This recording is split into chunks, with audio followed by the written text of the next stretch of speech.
Good morning, folks. This is Mr. Walker coming to you with our new set of notes. We are going to be reviewing the coordinate plane.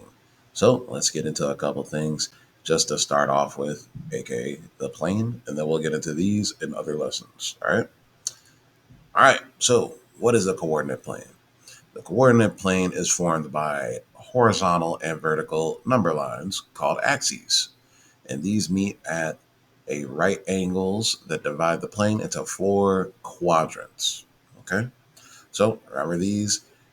These are the x and the y axis. These are number lines. We're about to get into these right now. And then remember, each of the angles that these meet at are right angles and quadrants. Just remember these couple of things as we go forward. All right.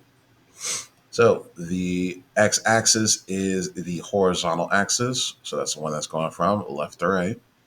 The y axis is our vertical axis that goes up and down. Okay. Now, in the middle where these two cross is called the origin. That is 0, 0. Now, when we go through this, we look at the coordinate plane as if it is set up with two number lines, and we're just finding different locations where these numbers on the number lines meet. So let's go through and deal with the coordinate plane a little more, get some more, words that we got to go through and deal with. All right, so with the coordinate plane, we got four sections of it. Top right, we have quadrant one. Top left, quadrant two. Bottom left, quadrant three. And bottom right, quadrant four. Now, when we go through and deal with this, we also need to know what the x's and y's will look like for each of these. Over in quadrant one, both the x and y values that we have here, these are all going to be positive. Over in quadrant two, the x's now move to the negative half of the x-axis, and the y's still remain positive. Now, when we get down to quadrant three, both the x and the y's are in their negative areas. So anything that's over here, they're both negative. And then over in four, the x's come positive again, but the y's stay negative. So keep these things in mind. This goes in a counterclockwise direction. So just keep that in mind as we go forward. All right, people, we got some practice. Pretty quick lesson, nothing too crazy, but we'll get into some more stuff when we come back in our next episode, people. So pause the video, give it a chance, and then we will get into the answers later. What's up, folks? Hopefully, you went through and paused it and tried some of these questions out. So, let's get into each of these answers. All right. First off, we are using the coordinate plane that is here so that we can go through and answer these questions. So, keep that in mind as we go forward. First off, what is the location of G? G is right over here on this. So, when we go through and name it, we want to look at the X and the Y's. The X is our horizontal number, the Y is our vertical number. So when we go through and say its location, this is at 3, comma 6, or just 3, 6. Next, it says, what is the quadrant that M is? Remember, the quadrants go in a counterclockwise method. So we start off 1, 2, 3, 4. So that means that M is in quadrant 2. And then finally, what's the location of W?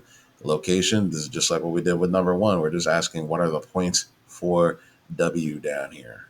Point for W, since it's right on the y-axis, is 0, comma negative 7. Okay? So, keeping this in mind, location, we're talking about the actual XY coordinate. Quadrant, we're talking about what's the larger area that our point is in. Okay? So, let's get through our next one. Next one, we're looking at what's the location of E. Location, we're looking for our point. It's close by the x-axis, and it is down in quadrant 4. So the y value is negative. So this should be 5, negative 1. Next one we got C. We got what is the quadrant for C? C is down here in the bottom right.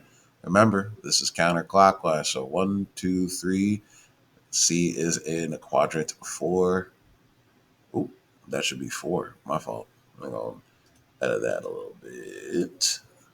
Let's put a big old fold there. Foul. There you go. All right.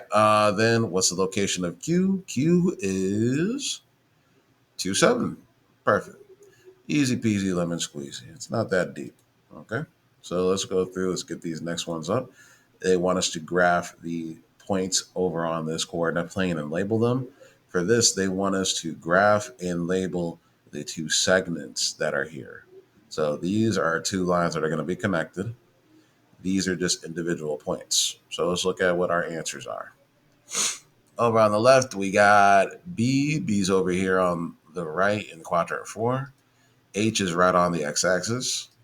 N is, sorry, well, it's not N. That's R. R is up in quadrant 2. And where is N? N is down here in quadrant 3. So those are all our points. They just wanted you to dot them and then write the actual letter that goes to them. Remember, all letters are capital for these. Then we're talking about these two segments. You just need to draw both the points, A and B, and then connect them. So here's A, here's B, and now they're connected. Boom. Then we got C, D, here's C, here's D, and connected. And we are done, folks.